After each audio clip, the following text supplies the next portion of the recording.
हाँ, अभी आ रहा है ऑप्शन। ठीक है। Yes yes. तो श्रीमद् भगवत गीता में अनेक सारे विषयों का वर्णन है और आप अभी 18वें अध्याय की समाप्ति की ओर हैं, तो बहुत सारे विषयों के बारे में आपने पढ़ा होगा, सुना होगा, चर्चा की होगी, चिंतन किया होगा। तो आज 2 श्लोक हमको बताया गया है जिस पर आज हम कुछ चर्चा करेंगे। ये बहुत ही महत्वपूर्ण श्लोक है और एक प्रकार से सार रूप में है। जैसे कोई भी पुस्तक होती है तो प्रारंभ में एक भूमिका दी जाती है और अंत में एक निष्कर्ष दिया जाता है। व्हाट इज द कंक्लूजन, इसका सार होता है। तो वैसे उसी प्रकार से ये 2 श्लोक बहुत महत्वपूर्ण हैं और इनमें पूरे भगवत गीता का सार बताया गया है। तो चूंकि मुझे यद्यपि अमित ने कुछ बताया था कि आप लोग एक कितना पढ़ रहे हैं, कितना साधना कर रहे हैं इस प्रकार से, किंतु व्यक्तिगत रूप से मेरा आपसे परिचय नहीं है, तो मुझे पता नहीं है कि आप ने कितनी गहराई से इन विषयों को समझा है। फिर भी आप में ऐसा हो सकता है कि कुछ लोगों ने और गंभीरता से अध्ययन किया हो और कुछ लोग प्रयास कर रहे होंगे, शायद उतनी गंभीरता से नहीं किया होगा, लेकिन करने की इच्छा है। कभी कभी किसी कारणवश समय नहीं मिल पाया, अन्य परिस्थितियां रही होंगी, किंतु आप नियमित रूप से आ रहे हैं और प्रयास कर रहे हैं, यह अपने आप में ही यह बताता है कि आपकी रुचि है। अन्यथा लंबे समय तक ऐसे संग करना, साथ में आना भगवत गीता पढ़ने के लिए बहुत कम लोग ही करते हैं। तो ये बहुत अच्छी है और मुझे भी काफी प्रसन्नता है कि मैं आपके बीच में भगवत गीता के विषय पर कुछ चर्चा करने का प्रयास करूंगा, जो मुझे अवसर मिला है। तो हम ऐसा करेंगे कि ये जो श्लोक हैं इनको पढ़ लेंगे और थोड़ी चर्चा इन पर करेंगे और उसके बाद हम कुछ प्रश्न पूछ सकते हैं। मैं भी कुछ पूछ सकता हूँ जिससे आप कुछ उत्तर देंगे, तो उससे मुझे भी पता चलेगा कि आपने क्या समझा। और आप पूछ सकते हैं इस इन श्लोकों के संबंध में या पिछले कुछ श्लोकों के संबंध में, जो भी आपने पढ़ा है तो उस पर हम चर्चा कर सकते हैं। तो ये श्लोक है 65 और 66, 65 एंड 66। ये दोनों श्लोक याद करने लायक हैं। अब वैसे तो सारे श्लोक याद करने के लिए हैं, किंतु यदि कुछ ही श्लोक याद करना हो तो उनमें इन दोनों श्लोकों को गिनना चाहिए। मन मना भव मद्भक्तो मद्याजी मां नमस्कुरु। उसी में ये श्लोक कितने लोगों ने सुना है? आप ऐसे हाथ बता सकते हैं।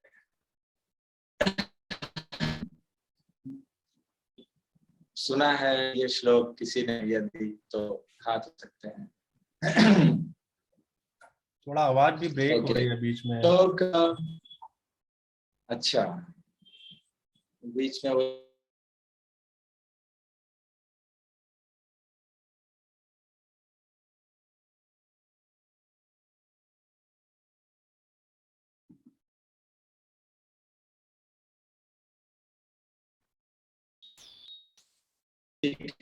मैंने कहा कि यहाँ पर शाम के समय में इंटरनेट की थोड़ी प्रॉब्लम होती है, कभी कभी ऐसे इंटरप्शंस होते हैं। तो यदि होगा तो ऑटोमेटिकली वो डिस्कनेक्ट होकर के फिर से कनेक्ट हो जाएगा। हाँ, अभी फिर तो से आप थोड़ा सही हो वेट कर गया सकते वैसे। हैं। अभी ठीक है? हाँ, हाँ, वो अभी अपने ठीक। आप कुछ बाद सही हो जाता है। जब भी ऐसी दिक्कत आए तो आप बता सकते हैं।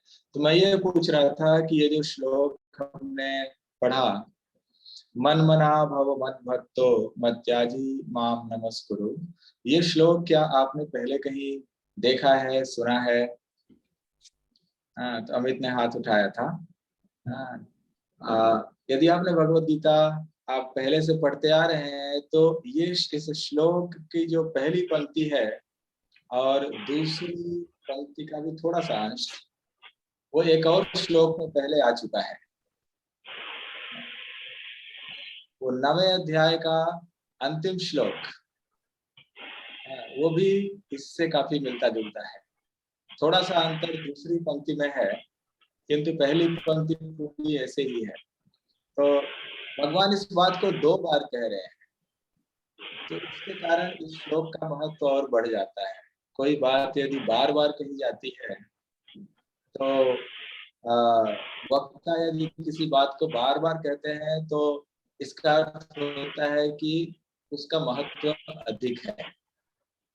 तो ऐसे और अन्य लोग नहीं है इस प्रकार से जिनको बार बार कहा हो, बहुत कम ऐसे श्लोक मिलेंगे।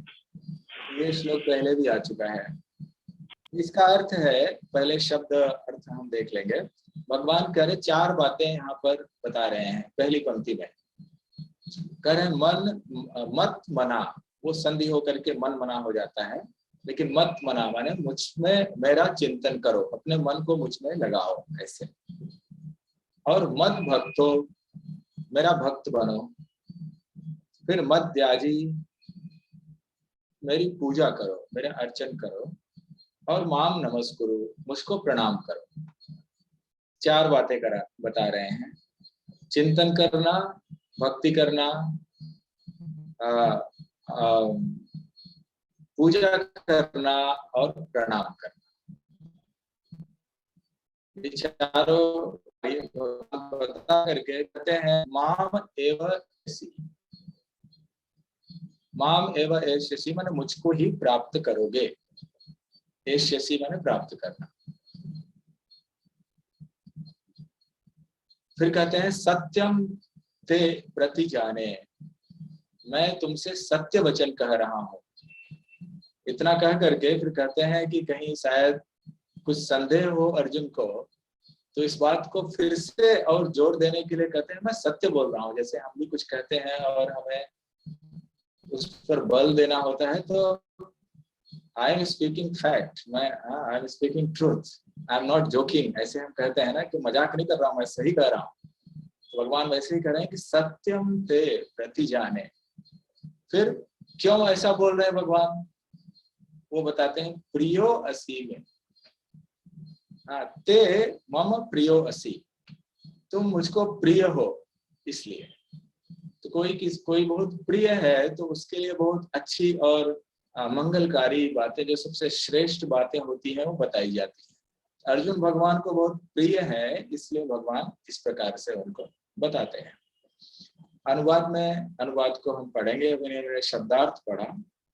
सदैव मेरा चिंतन करो, मेरा भक्त बनो, मेरी पूजा करो और मुझे नमस्कार करो। इस प्रकार तुम चिंतन तुम निश्चित रूप से आओ, मैं तुम्हें वचन देता हूँ कि तुम मेरे। और तात्पर्य भी हम पढ़ेंगे, 2 अनुच्छेद हैं उसके। ज्ञान का गुह्यतम अंश है कि मनुष्य कृष्ण का शुद्ध भक्त बने, सदैव उन्हीं का चिंतन करे और उन्हीं के लिए कर्म करे। व्यावसायिक ध्यानी बनना ठीक नहीं। जीवन को इस प्रकार ढालना चाहिए कि कृष्ण का चिंतन करने का सदा अवसर प्राप्त हो। मनुष्य इस प्रकार कर्म करे कि उसके सारे नित्य कर्म कृष्ण के लिए हो।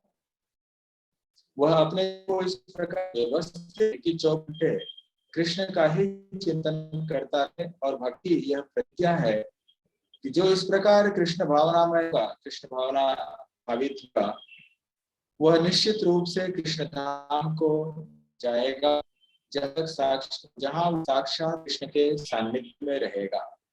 यह गुह्यतम ज्ञान अर्जुन को बताया गया क्योंकि कृष्ण के प्रिय मित्र।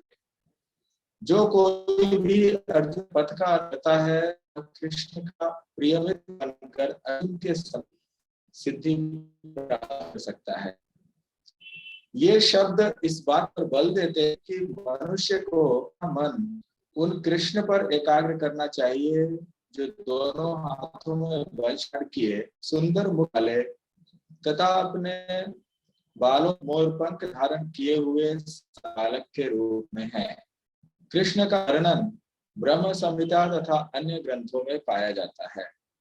मनुष्य को परम ईश्वर के आदि कृष्ण पर अपने मन को एकाग्र करना चाहिए। उसे अपने मन को भगवान के अन्य रूपों की ओर नहीं मोड़ना चाहिए। भगवान के नाना रूप यथा विष्णु, राम, किंतु भक्त को चाहिए को उन एक रूप पर केंद्रित करे जो अर्जुन के समक्ष था। कृष्ण के रूप पर मन की यह एकाग्रता ज्ञान का गुह्यतम अंश है जिसका प्रकटीकरण अर्जुन के लिए किया गया क्योंकि वे कृष्ण के प्रिय मित्र थे। तो सरल से रूप में यहाँ बहुत सरल रूप में सीधी सी बात बताई है कि भगवान कृष्ण के है, उन्हें करना है, उनको नमस्कार करना है। तो इन सब कार्यों को करने से हम भगवान को प्राप्त, तो इसको कह रहे हैं गुह्यत है। मेरा प्रश्न गुह्यत क्यों है, इतना इतना जटिल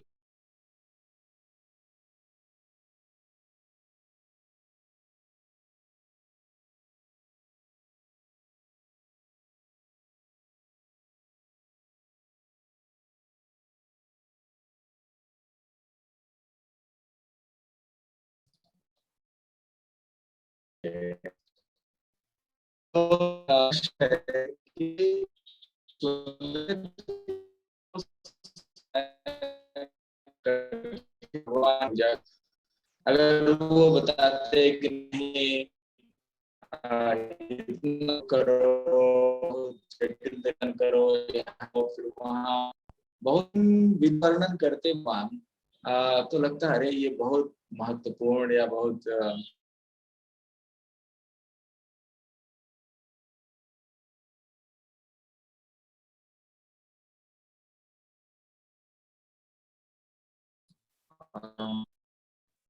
भैया आवाज ब्रेक हो रही है बीच में अभी।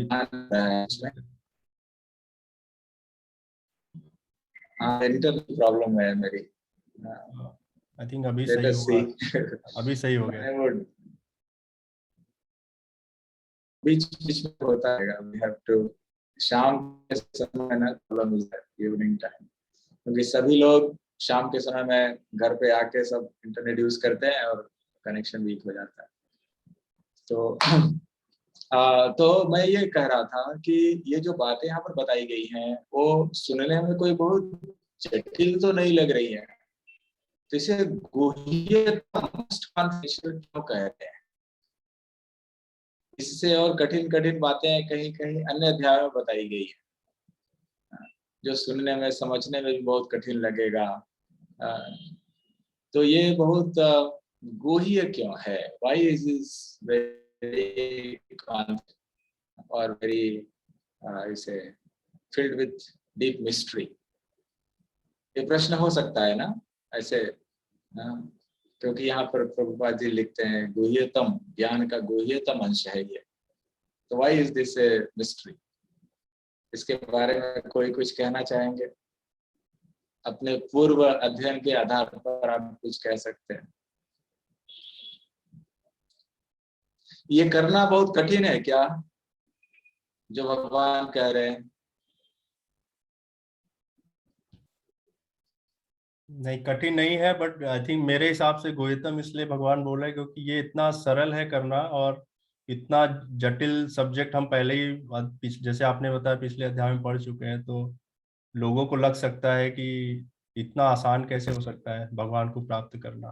तो और ये और क्योंकि भगवान अपने प्रियतम भक्तों को ही ये बताते हैं, इसलिए उसको बहुत ही मोस्ट कॉन्फिडेंशियल बता रहे हैं, मुझे जो लगता है। तो ये बात तो ठीक है कि भगवान अपने जो सबसे प्रिय भक्त हैं यहाँ पे कुछ बता रहे हैं, तो बहुत ही महत्वपूर्ण बात होगी।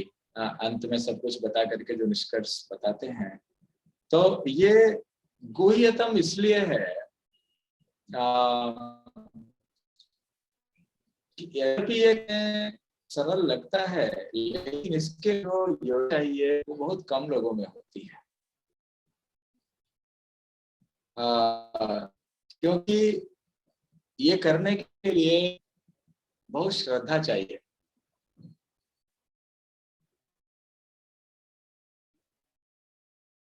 श्रद्धा में नहीं करने प्रेम भगवान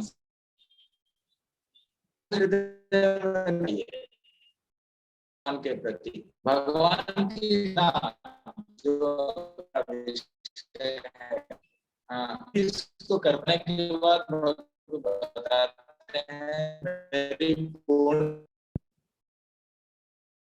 तो वो कर पाना कठिन होता है, बहुत कठिन हो के लिए। क्योंकि बाहर देखने में तो क्या करते हैं जबकि को जाकर के कितना कठिन। ये यहाँ यहाँ केंद्रित करो, इस चक जागरण करो, इस कठिन होता है कर सकते हैं। हम क्या भगवान के नाम का हरे हरे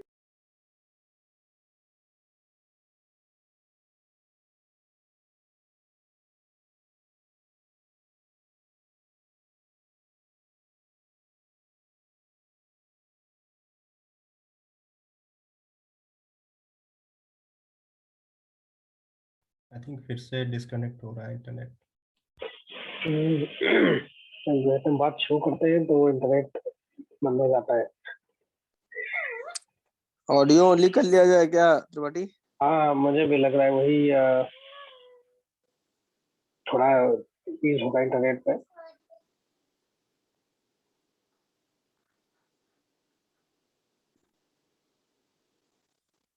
कॉल हरे कृष्णा भैया, आई थिंक इंटरनेट फिर से इशू कर रहा है, तो आई थिंक अगर आप केवल ऑडियो ऑडियो करेंगे तब भी दिक्कत नहीं आती, आवाज क्लियर आएगी तभी।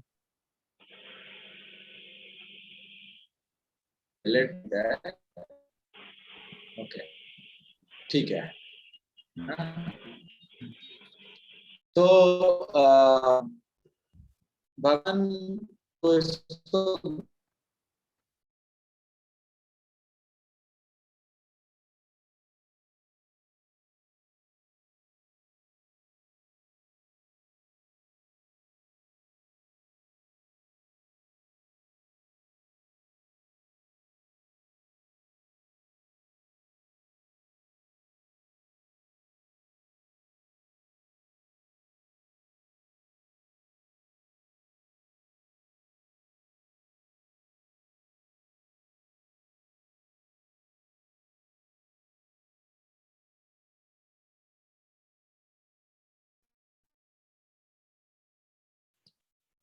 तो देख अगर कुछ बात ठीक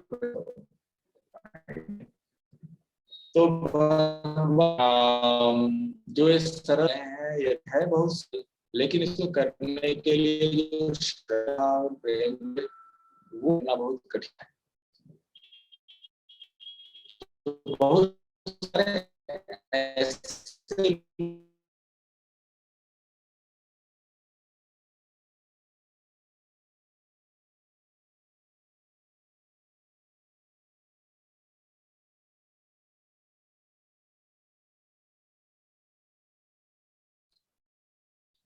ओके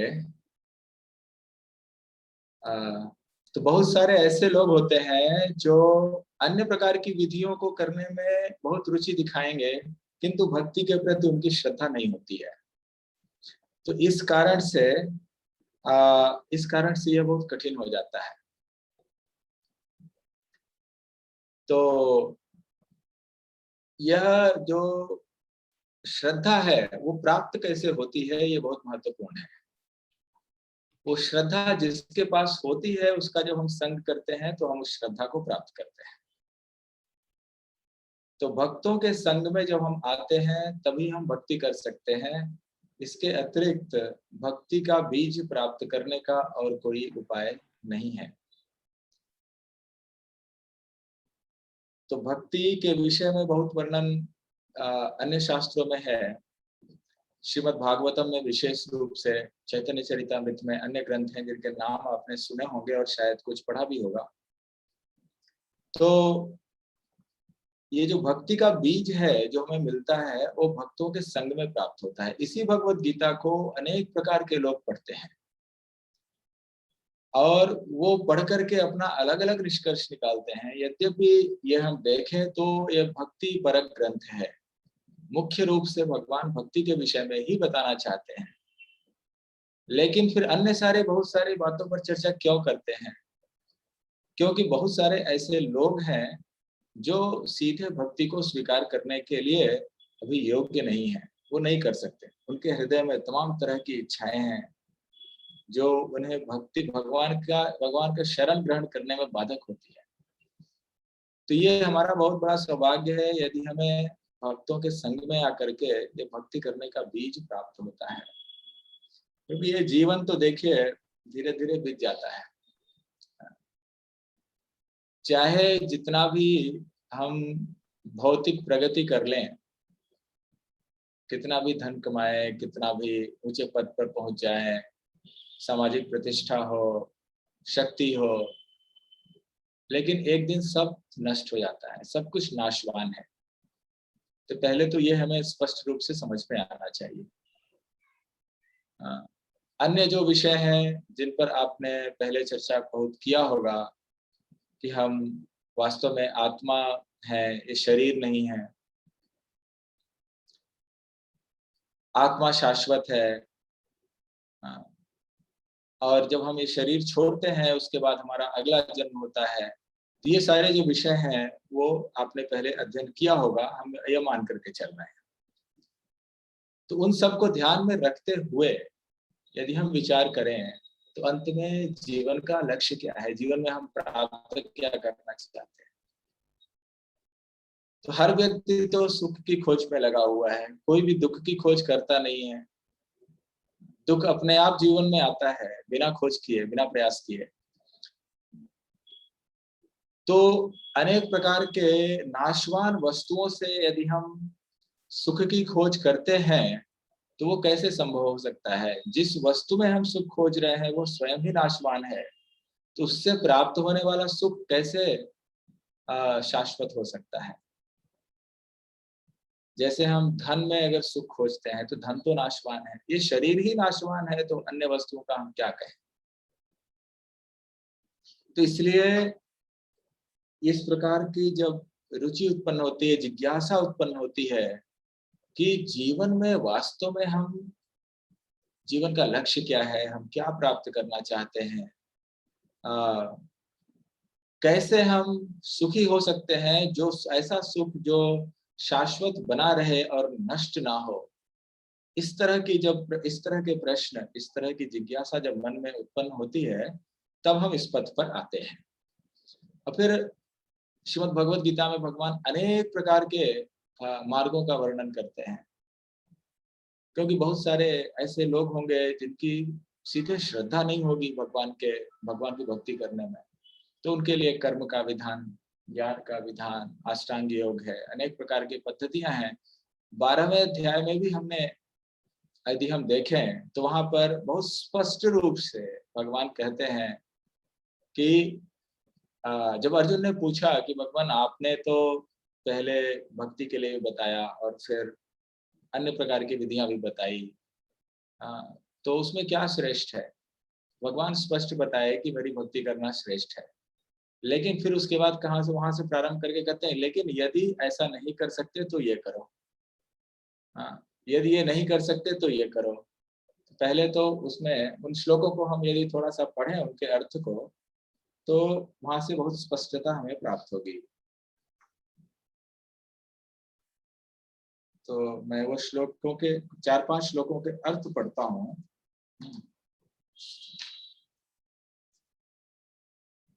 देखिए, ये 6वें श्लोक में भगवान कहते हैं, 6वें और 7वें में, 12वें अध्याय में, जो अपने सारे कार्यों को मुझ में अर्पित करके तथा अविचल भाव से मेरी भक्ति करते हुए मेरी पूजा करते हैं और अपने चित्त को मुझ पर स्थिर करके निरंतर मेरा ध्यान करते हैं, उनके लिए मैं जन्म मृत्यु के सागर से उनका शीघ्र उद्धार कर देता हूँ। इसलिए फिर 8वें श्लोक में स्पष्ट रूप से कहते हैं कि मुझ में अपने चित्त को स्थिर करो और अपनी सारी बुद्धि मुझ में लगाओ, इस प्रकार तुम निस्संदेह मुझ में सदैव वास करोगे। फिर कहते हैं यदि तुम अपने चित्त को अविचल भाव से मुझ पर स्थिर नहीं कर सकते तो तुम भक्ति योग के विधि विधानों का पालन करो। इस प्रकार तुम मुझे प्राप्त करने की इच्छा उत्पन्न करो। पहले तो इच्छा ही नहीं होती है ना। कितने लोगों के हृदय में इच्छा होती है कि हमें भगवान को प्राप्त करना है? कहाँ इच्छा होती है? धनम देही जन्म देही, यही इच्छा होती है। धन चाहिए, वो चाहिए, वो चाहिए, पद चाहिए, प्रमोशन चाहिए, फिर गाड़ी चाहिए, फिर ये न जाने कितने प्रकार की इच्छा होती है। भगवान को प्राप्त करने की इच्छा कहाँ होती है?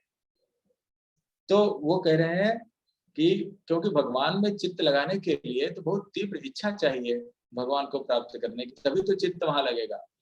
क्योंकि चित्त कहाँ लगता है? चित्त वहां लगता है जिसको प्राप्त करने की हमारे मन में बहुत तीव्र इच्छा होती है।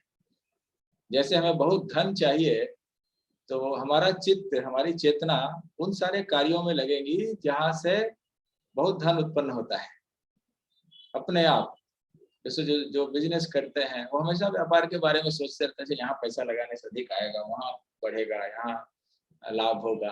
वो चित्त वही लगा रहता है, क्योंकि जिस चीज की इच्छा होती है तीव्र, मन वही लगता है। तो भगवान में मन लगाने को भगवान कह रहे हैं, लेकिन मन तो लगता नहीं भगवान में, क्योंकि उसके लिए इच्छा नहीं है ना। तो इसीलिए अगले श्लोक में भगवान बताए कि तुम वो अपना चित्त मुझ में लगाने में असमर्थ हो तो क्या करो? भक्ति योग के विधि विधानों का पालन करो। वैधिक भक्ति, तो जो हमें बताया गया है वो वैधिक भक्ति है, दूसरे नंबर वाली। पहला है वो शुद्ध भक्ति 8वें श्लोक में, कि अपने चित्त को मुझ में लगाओ और मेरा चिंतन करो। तो वो करने में तो सामान्य लोग समर्थ नहीं होते हैं, तो इसलिए भक्ति योग के विधि विधानों का पालन करो। विधि विधानों का पालन का अर्थ ये है कि भक्ति के कुछ नियम हैं,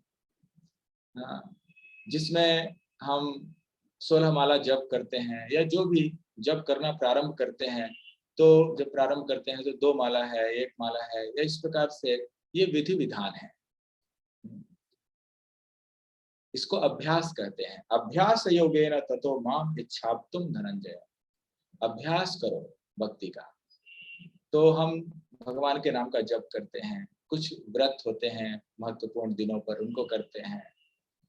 भगवान को कुछ भी यदि हम खाते हैं तो उसके पहले भगवान को अर्पित करके खाते हैं। पत्रम पुष्पम फलम तोयम यो में भक्त्या प्रयच्छति। तो ये सब भक्ति के विधि विधान है। भगवान को जब हम अर्पित करके प्रतिदिन प्रसाद ग्रहण करते हैं, इससे हमारा हृदय परिवर्तन होता है और धीरे धीरे वो इच्छा प्रबल होती जाती है। और तो कुछ करने के लिए विधान है और कुछ निषेध है जो नहीं करना है। उनमें जैसे मांसाहार नहीं करना है, जुआ नहीं खेलना है, शराब नहीं पीना है, इस तरह के कार्य हैं। क्योंकि उनको करने से हमारा चित्त दूषित हो जाता है और वो भगवान में का चिंतन करने में समर्थ नहीं होगा।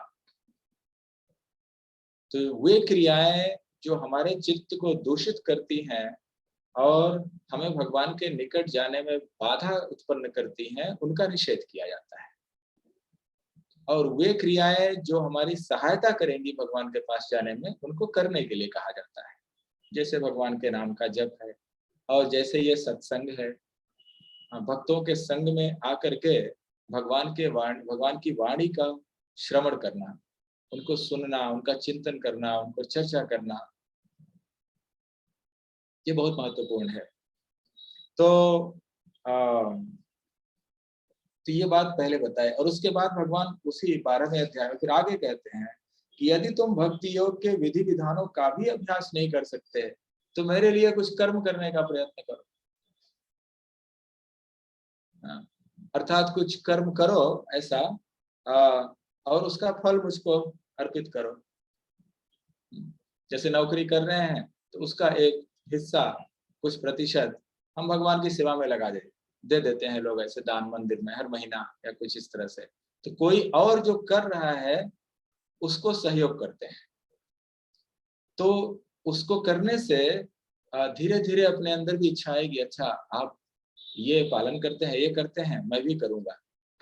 आप जब करते हैं वो बताएंगे भी कभी, तो धीरे धीरे वो इच्छा उत्पन्न होगी। अंततः इनमें ये 5-6 श्लोकों को हम देखें, फिर उसके बाद भगवान कहते हैं यदि तुम भगवान हमारे लिए कर्म करने में भी असमर्थ हो तो अपने कर्म के समस्त फलों को त्याग करके कर्म करने का और आत्मस्थित होने का प्रयत्न करो, और वो भी नहीं कर सकते तो ज्ञान के अनुशीलन में लग जाओ। हाँ, 12वें श्लोक में कहते हैं ज्ञान का अनुशीलन करो, फिर ध्यान का अनुशीलन करो, त्याग तपस्या करो, कुछ करो। तो उससे स्पष्ट रूप से हम देख सकते हैं कि भगवान चाहते क्या है, और वो यदि करने में असमर्थ है तो अगली विधि है, वो असमर्थ है तो अगली विधि है। तो इससे बहुत स्पष्ट हो जाता है कि भगवान ने जो अन्य प्रकार की विधियां बताई हैं उनका उद्देश्य क्या है, अंत में हमें उठा के भक्ति योग तक ले आना, उद्देश्य वही है। भगवान सबको अपने पास बुलाना चाहते हैं, लेकिन व्यक्ति अलग अलग स्तर पर है, तो उसको डायरेक्ट तो नहीं बता सकते। जैसे आप सब लोग ग्रेजुएशन किए होंगे, तो अब ग्रेजुएशन का जो विषय है, जिसमें जो सब विषय आपने पढ़े हैं, अब किसी को वो सिखाना है। मान लीजिए उदाहरण के लिए मैथमेटिक्स है, उसमें कैलकुलस होता है, वो सिखाना है किसी को।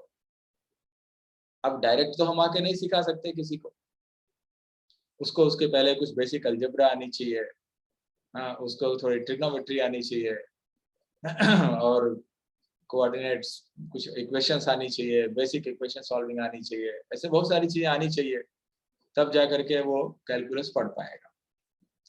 अब जिसको वो आता है तो वो डायरेक्ट पढ़ेगा, नहीं आता है तो कहेंगे अच्छा ठीक है आप अलजेब्रा पढ़ो, उनको ये बता दिया। अलजेब्रा भी नहीं आता है तो बेसिक मैथमेटिक्स, बेसिक अरिथमेटिक पहले पढ़ो। लेकिन उद्देश्य क्या है कि अंत में सब कर करके वो यहाँ तक आ जाएगा, ऐसा।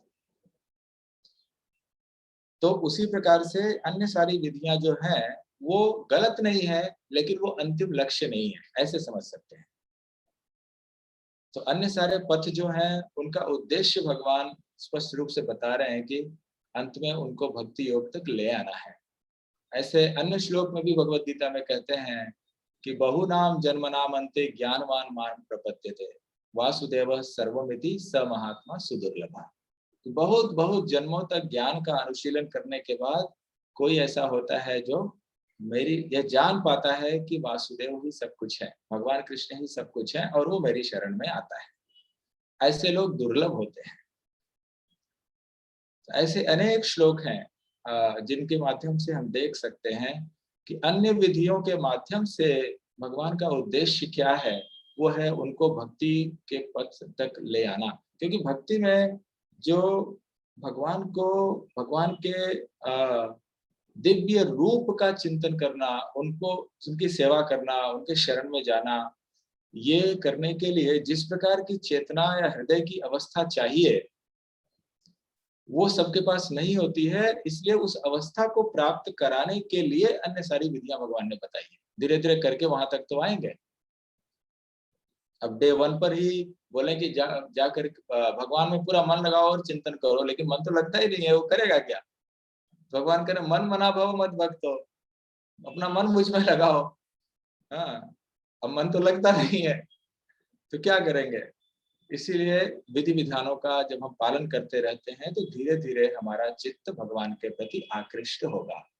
भगवान का इस धराधाम को बनाने का मतलब इस जगत की सृष्टि करने का और यहाँ पर अवतार लेने का सबका उद्देश्य यही है कि सारे जीवों को अपनी ओर आकृष्ट करना। वो अपनी ओर सबको बुलाना चाहते हैं, लेकिन जीव के पास अपनी स्वतंत्र इच्छा होती है, तो वो अपनी स्वतंत्र इच्छा का उपयोग कहें या दुरुपयोग करके वो भगवान से दूर चला जाता है, और भगवान उसको खींचने के लिए प्रयत्न करते रहते हैं सदैव।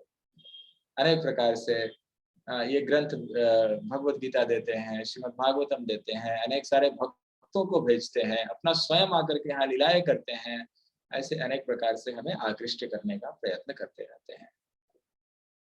तो जब हम इस बात को स्पष्ट रूप से समझ जाते हैं तो हमारे अंदर एक इच्छा उत्पन्न होती है कि हम भी भगवान के पास जाना चाहते हैं, क्योंकि भगवान में इतने सारे गुण हैं, उनको जब हम सुनते हैं तो आकर्षण उत्पन्न होता है, तो उनकी सेवा करना चाहते हैं, उनका सानिध्य प्राप्त करना चाहते हैं। जब इस तरह की इच्छा हमारे हृदय में आती है तब हम भक्ति के पथ पर लग जाते हैं, तब भगवान के नाम को लेने लगते हैं।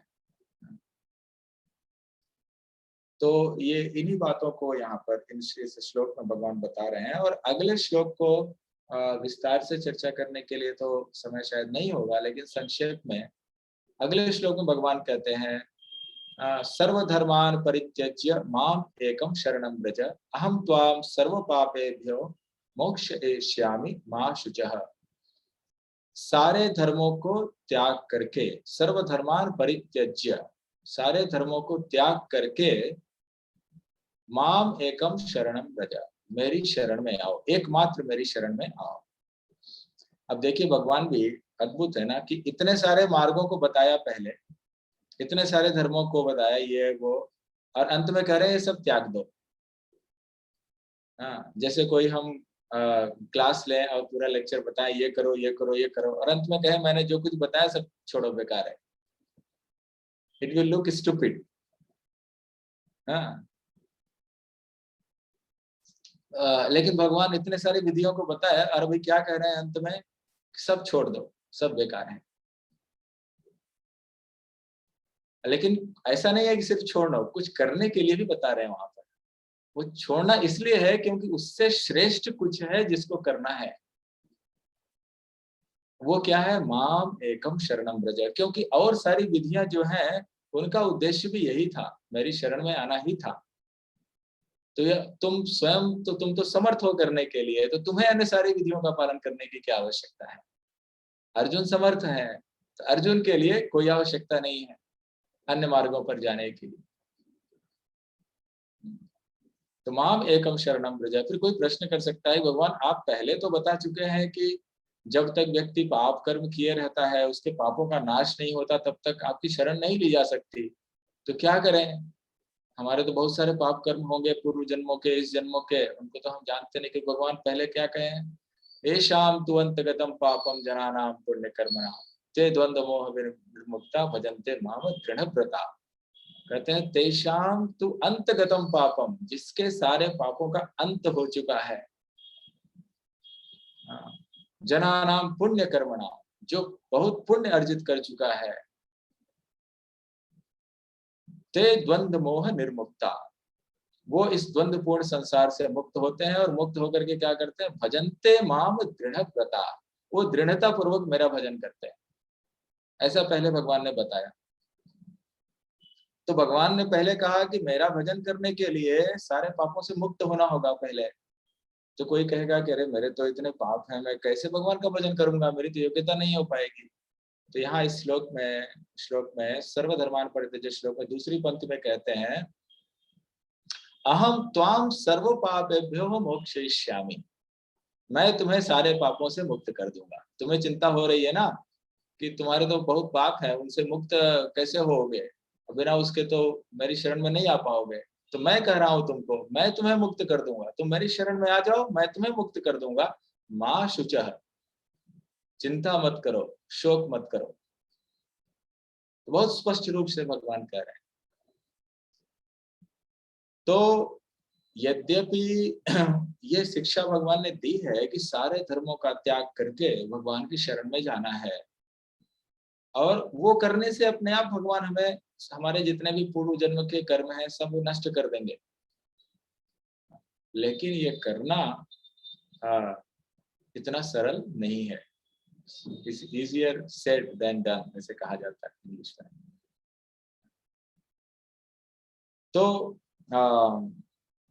तो ये जो श्रद्धा चाहिए ये करने के लिए, इतनी जब श्रद्धा जिसके हृदय में आएगी, वो पूरी तरह से भगवान की शरण में जाता है। हर प्रकार से भगवान का आश्रय लेता है, भगवान के शरण में कैसे जाना है, कैसे उसके बारे में तात्पर्य में काफी कुछ वर्णन है। और वहाँ एक श्लोक है जिसमें किस प्रकार से 6 प्रकार से भगवान की शरणागति ली जाती है, उन सारी विधियों का भी वर्णन वहां पर संक्षेप में किया गया है। तो भगवान की तो कोई ये प्रश्न कर सकता है कि फिर हमारे अन्य सारे दायित्वों का क्या होगा? हम भगवान की शरण में चले गए, सब छोड़ दिया, हमारे तो परिवार है, पत्नी है, बच्चा है, माता पिता है, नौकरी है, ये है, उनका क्या होगा? तो ये आर्टिफिशियली नहीं किया जा सकता, बनावटी रूप से नहीं किया जा सकता कि सब छोड़ करके हम भगवान की शरण में ऐसे दिखाने के लिए बाहर से चले गए। जब वो श्रद्धा उस स्तर की अपने हृदय में आएगी तो समर्पण अपने आप होगा, और तो हम इन सारे दायित्वों के लिए उत्तरदायी नहीं रह जाएंगे। उनका कोई दोष हमें नहीं लगेगा कि यदि हमने अपने अन्य दायित्वों का निर्वाह नहीं किया, उसके कारण जो हमें पाप कर्म लगना है उससे हम मुक्त हो जाएंगे। लेकिन ये श्रद्धा जेन्युइन होनी चाहिए, दिखावटी नहीं होनी चाहिए कि अरे बहुत बर्डन लग रहा है परिवार चलाना, ये चलाना, इसलिए सब छोड़ करके चले गए। तो हमें तब तक अपने दायित्वों का निर्वाह करते रहना चाहिए और धीरे धीरे इच्छा करनी चाहिए कि कब वो दिन आएगा जब मैं भगवान की शरण ले पाऊंगा। हमारे आचार्य लोग इस प्रकार से प्रार्थना करते हैं। तो इसमें यह नहीं सोचना चाहिए कि ये सही है या गलत है। मतलब एक हो गया कि हम अपने सारे दायित्वों का निर्वाह करते रहें और भक्ति करें, या सब छोड़ करके भक्ति करें, ऐसे अनेक प्रकार के प्रश्न लोग पूछते हैं। तो ये निर्भर करता है कि व्यक्ति के चेतना की अवस्था क्या है। One medicine does not work for everybody, so no one shoes fits all. तो यदि हमारी परिवार में, समाज में अन्य प्रकार की आसक्ति है, तमाम तरह की भौतिक इच्छाएं हैं, तो हम समर्पण कर ही नहीं सकते उस अवस्था में। वो करेंगे तो आर्टिफिशियल होगा। तो हमें यह समझना है कि जीवन का अंतिम उद्देश्य तो भगवान को पूर्ण समर्पण करना है, सब कुछ त्याग करके। लेकिन हमारी अभी जो अवस्था है चेतना की, हमारी कॉन्शियसनेस वो ऐसी नहीं है। तो हमें अपनी स्थिति में रहते हुए, अपने दायित्वों का निर्वाह करते हुए, भक्ति के विधि विधानों का पालन करते रहना चाहिए। इसको करते करते धीरे धीरे हमारा हृदय शुद्ध होगा और अपने आप उस शरणागति का भाव हृदय में धीरे धीरे उत्पन्न होगा।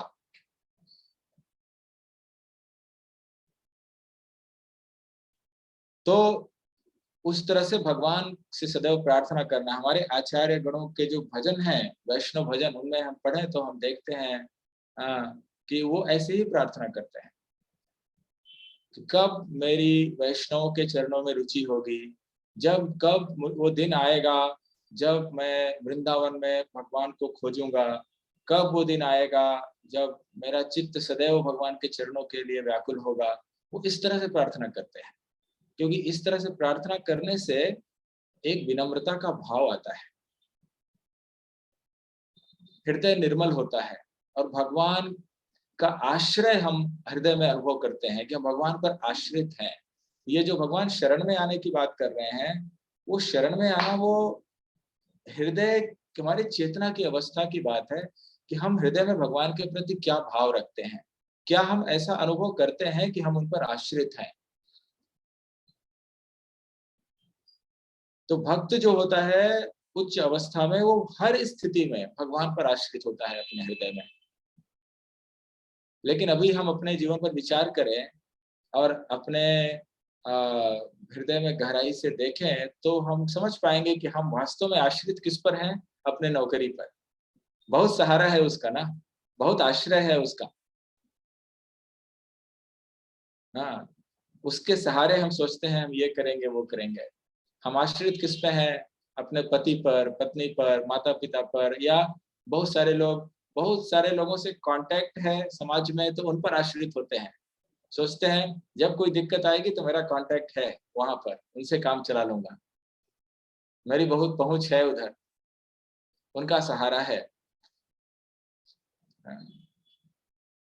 तो ये जो भाव होता है हृदय में, जो हम धन पर, पहुंच, अपनी अप्रोच पर, पावर पर, पोजीशन पर, अपने संबंधियों पर, हाँ, और अपनी स्वयं की क्षमता पर, मैं स्वयं ही समर्थ हूँ, मैं किसी किसी पर डिपेंड हूँ क्या, मैं तो इंडिपेंडेंट हूँ, मैं खुद कर लूंगा।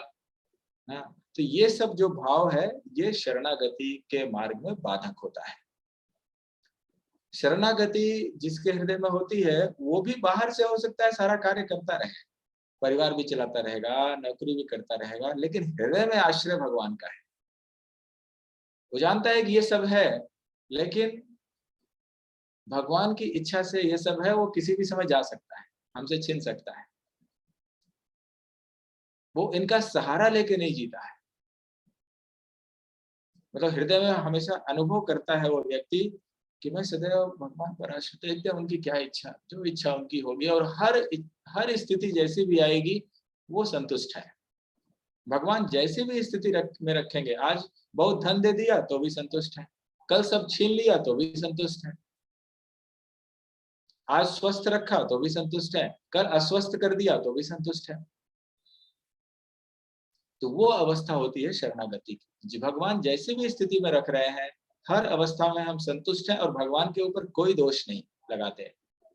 कभी ये नहीं पूछते कि भगवान आपने हमें ऐसे क्यों रखा, ऐसी स्थिति में। कभी जैसी भी स्थिति में भगवान रखे, उसको वो स्वीकार है। आपको I am happy, I am satisfied in every situation you keep me. तो ये जो भाव है वो शरणागति का भाव है, जिसके बारे में भगवान अगले श्लोक में बताते हैं। तो तुम मेरे शरण में आओ, तो you depend on me fully for everything, then I will take care of fully. तो हमें समझना चाहिए कि ये उच्च अवस्था है जीवन की, जिसको प्राप्त करने की इच्छा हमारे मन में यदि इसको पढ़ करके आती है, तो वही पर्याप्त है हमारे लिए अभी। कि हमें समझना चाहिए हम कहाँ हैं और जाना कहाँ है। जब तक ये स्पष्ट नहीं होगा, तब तक वो पथ स्पष्ट नहीं होगा। और हम हमेशा क्या करते हैं, बहुत हमें ये संशय हो जाता है। हम कुछ पढ़ते हैं भगवत गीता में, कहते हैं अरे ये तो कैसे कर सकते हैं, ये कैसे कर सकते हैं, हमारे लिए तो ये संभव नहीं है, वो संभव नहीं है। तो संभव नहीं होने से वो जो बताया गया है वो गलत नहीं हो जाता। वो एक उच्च अवस्था है जो अभी हमारे लिए संभव नहीं है, लेकिन हमें समझना चाहिए कि हमें वो अवस्था धीरे धीरे प्राप्त करनी है। तो उस अवस्था का अपना एक महत्व है, वो उच्च लक्ष्य है। इसे शुद्ध भक्ति के लक्षण जहाँ बताए जाते हैं, अनेक प्रकार की बातें आती हैं।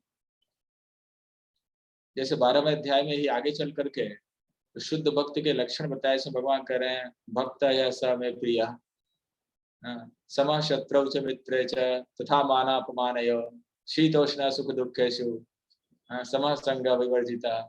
ऐसे बहुत सारी बातें, अनिकेत, स्थिरमति, तुल्य निंदा स्तुतिर्मौनी, जो निंदा में भी हो या उसका गुणगान किया जाए तो भी वो उस पर कोई फर्क नहीं पड़ता, निंदा की जाए तो भी कोई फर्क नहीं पड़ता।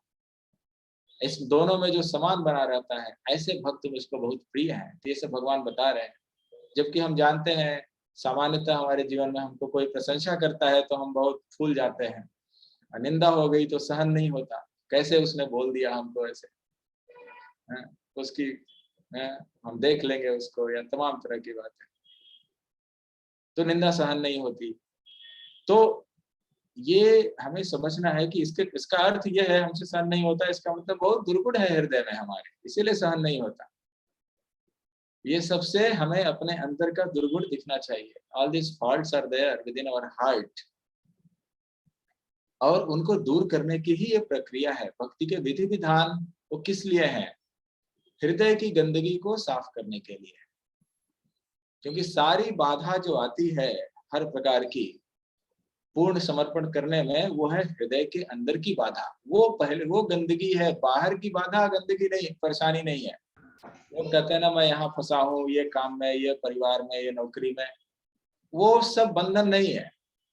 बंधन हृदय में है। किसका बंधन है? काम, क्रोध, लोभ, मोह, ईर्ष्या, अहंकार। मुख्य रूप से इन 6 दोषों का बंधन है। जब तक ये दोष हृदय में है हम बंधे ही रहेंगे। तो उनको दूर करने का जो उपाय है, इन सारे दोषों को हृदय से नष्ट करने का जो उपाय है, वो है चेतो दर्पण मार्जनम,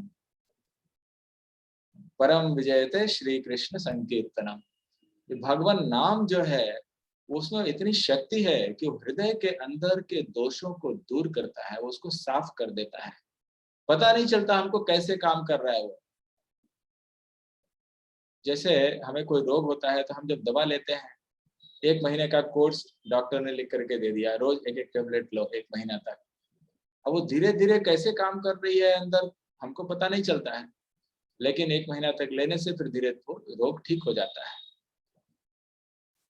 वैसे ही ये भगवान का नाम, हरे कृष्ण कृष्ण कृष्ण हरे हरे, हरे राम राम राम हरे हरे, ये भगवान का जो नाम है, ये चेतो दर्पण मार्जनम, चित्त के दर्पण का मार्जन करता है, उसको शुद्ध करता है। हमारे हृदय का जो दर्पण है, जहाँ इतनी गंदगी है जिसके कारण हमारा जो शुद्ध स्वरूप है वो दिखाई नहीं पड़ता हमको। जैसे दर्पण के ऊपर जब धूल जम जाती है तो अपना ही चेहरा नहीं दिखता, वैसे ही हमारा वास्तविक स्वरूप क्या है वो हमें दिखता नहीं, कि हम वास्तविक स्वरूप हमारा क्या है। हम आत्मा है, ये शरीर नहीं है। और वो आत्मा भी भगवान का अंश है और उनका दास है, उनका सेवक है, उनसे संबंधित है। वो स्वरूप हमको जो नहीं दिखाई पड़ता है, वो जब आत्मा के ऊपर ये जो काम, क्रोध, लोभ, मोह, मद, मत्सर, इनका जो आवरण है, ये गंदगी है, ये जब दूर हो जाएगी तो हमें वो स्वरूप दिखाई पड़ेगा। उस स्वरूप के दिखाई होने से पहले भगवान का स्वरूप दिखाई पड़ेगा।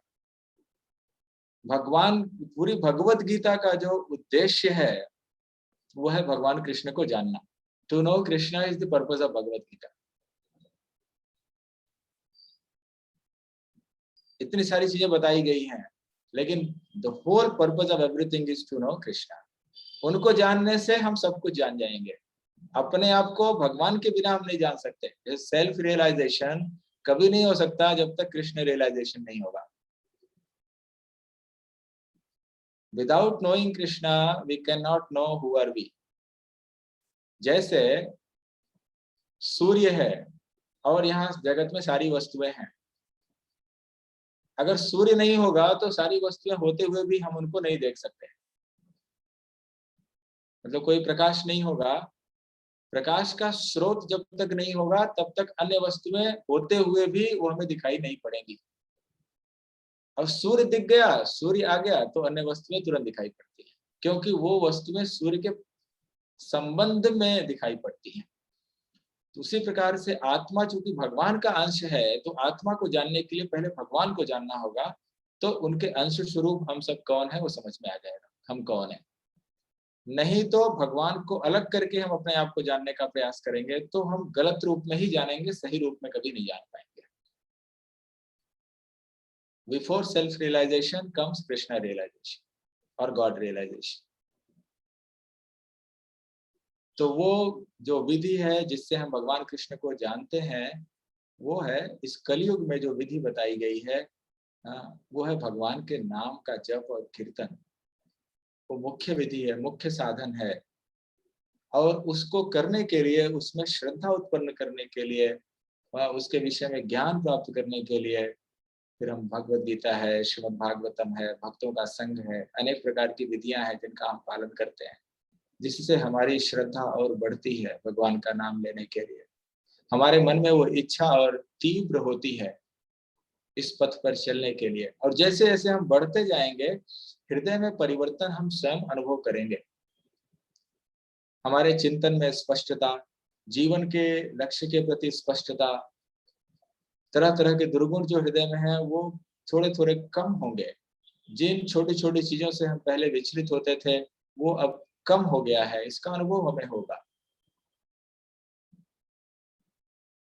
तो ये बहुत सुअवसर है, हमारा सौभाग्य है कि हमें भक्तों के संग में जो आ करके ये दिव्य वाणी जो भगवान की है उसको सुनने और उस पर चर्चा करने का अवसर मिला है, तो बहुत हमारा सौभाग्य है। और आप सबको मैं बहुत धन्यवाद देना चाहता हूँ कि हमें आपने अपने बीच में ये संग प्रदान किया। तो यहाँ पर मैं समाप्त करता हूँ। अब किसी को कुछ कहना है, कुछ पूछना है तो आप पूछ सकते हैं। और भी बहुत सारी बातें हैं अगले श्लोक में कहने के लिए, लेकिन समय को देखते हुए I leave some time for any question anybody may have, and we can go for more 10 minutes or so.